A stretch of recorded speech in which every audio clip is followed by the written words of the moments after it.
Good morning students. Chaudhary Ranbir Singh university Jind BEd first year examination में किस तरह के क्वेश्चन बनते हैं उसका सैंपल एक थोड़ा सा हम यहाँ पर दे रहे हैं। आप अपने आप तो क्वेश्चन तैयार कर ही रहे होंगे, इन क्वेश्चन को भी साथ साथ में तैयार कर लें। फर्स्ट पेपर के क्वेश्चन कल अपलोड कर दिए हैं और आज टर्न है सेकंड पेपर का। पेपर का नाम है कंटेम्प्रेरी इंडिया एंड एजुकेशन, समकालीन भारत और शिक्षा। समय 3 घंटे का होता है, जिसमें 100 मार्क्स का एक क्वेश्चन पेपर होता है।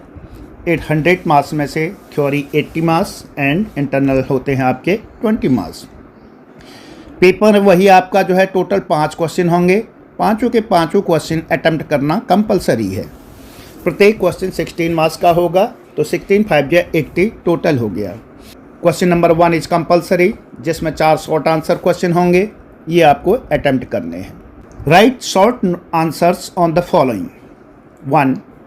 Concurrent status of education in Indian constitution, भारतीय संविधान में शिक्षा की समवर्ती स्थिति। B. Need and objectives of national curriculum framework 2005, राष्ट्रीय पाठ्यचर्या रूपरेखा 2005 की आवश्यकता और उद्देश्य। C.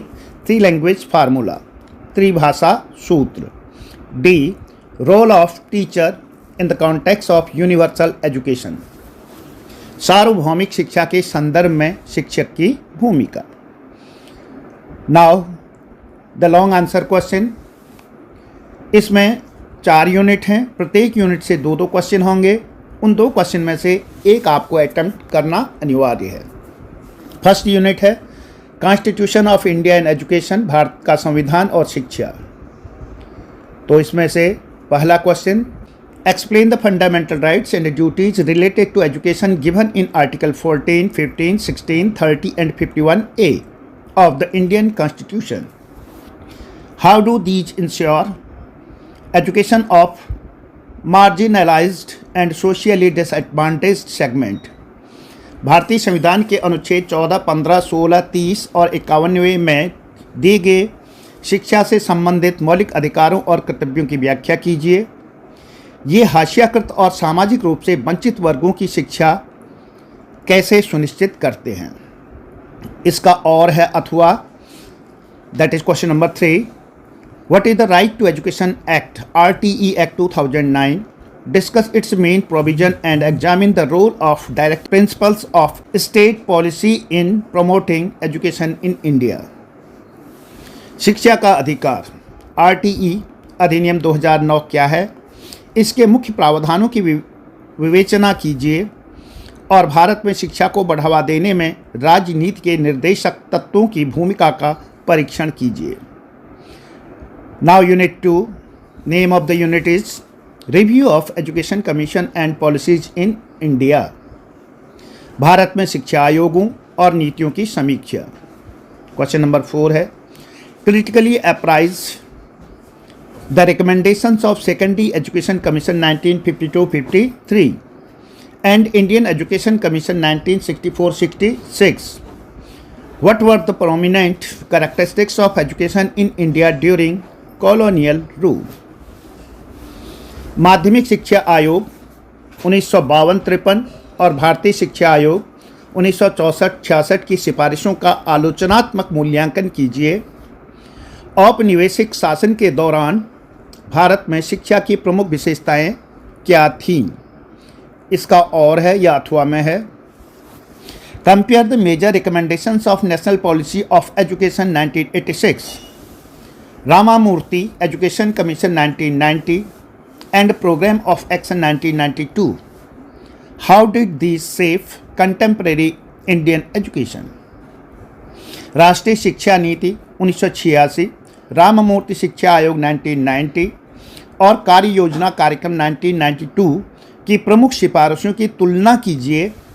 इन्होंने समकालीन भारतीय शिक्षा को कैसे आकार दिया। थर्ड यूनिट है contemporary issues of Indian education, भारतीय शिक्षा में समकालीन मुद्दे। क्वेश्चन नंबर 6 है Discuss the concept of universalization of elementary education. Critically examine the role of midday meal (MDM), सर्व शिक्षा अभियान (SSA) and राष्ट्रीय माध्यमिक शिक्षा अभियान (RMSA) in achieving it. प्रारंभिक शिक्षा के सार्वभौमिकरण की अवधारणा की विवेचना कीजिए। इसे प्राप्त करने में मध्याह्न भोजन (MDM), सर्व शिक्षा अभियान (SSA) और राष्ट्रीय माध्यमिक शिक्षा अभियान (RMSA) की भूमिका का आलोचनात्मक परीक्षण कीजिए। इसका और में question, what is meant by common school system? Discuss the issues and debates on globalisation, liberalization and privatization in Indian education. Also explain the concept of modernization with its advantages and disadvantages. सामान्य विद्यालय प्रणाली से क्या तात्पर्य है? भारतीय शिक्षा में वैश्वीकरण, उदारीकरण, भारतीय शिक्षा में वैश्वीकरण, उदारीकरण और निजीकरण पर मुद्दों और वाद विवाद की विवेचना कीजिए। आधुनिकीकरण की अवधारणा को इसके लाभ व हानि सहित समझाइए। Now the fourth and last unit is emerging concern of Indian society and education, Bharatiya Samaj और शिक्षा की उभरती चिंताएं। Question number 8, establish the relationship between culture and education and democracy and education. How did inequalities exist in ancient, medieval and modern education system of India?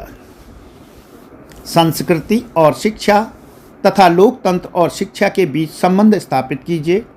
Bharat की प्राचीन, मध्यकालीन और आधुनिक शिक्षा प्रणालियों में असमानताएं कैसे विद्यमान थी? इसी का अथवा में है। What are new economic reform? Discuss their impact on education in India. Explain the need of education for technological empowerment and examine reservation as an egalitarian policy. नए आर्थिक सुधार क्या हैं? भारत में शिक्षा पर इनके प्रभाव की विवेचना कीजिए।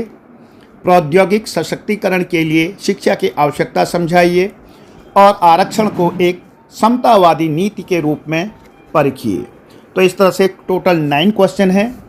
क्वेश्चन 1 कंपलसरी है, क्वेश्चन 2, 3, 4 इस तरह से ये आपके 4 यूनिट हैं। हर यूनिट से 2-2 क्वेश्चन हैं, एक एक क्वेश्चन आपको अटेम्प्ट करना है। तो आप अपने तो क्वेश्चन तैयार कर ही रहे होंगे और साथ में इनको भी तैयार करें। Thank you, have a nice day. Thank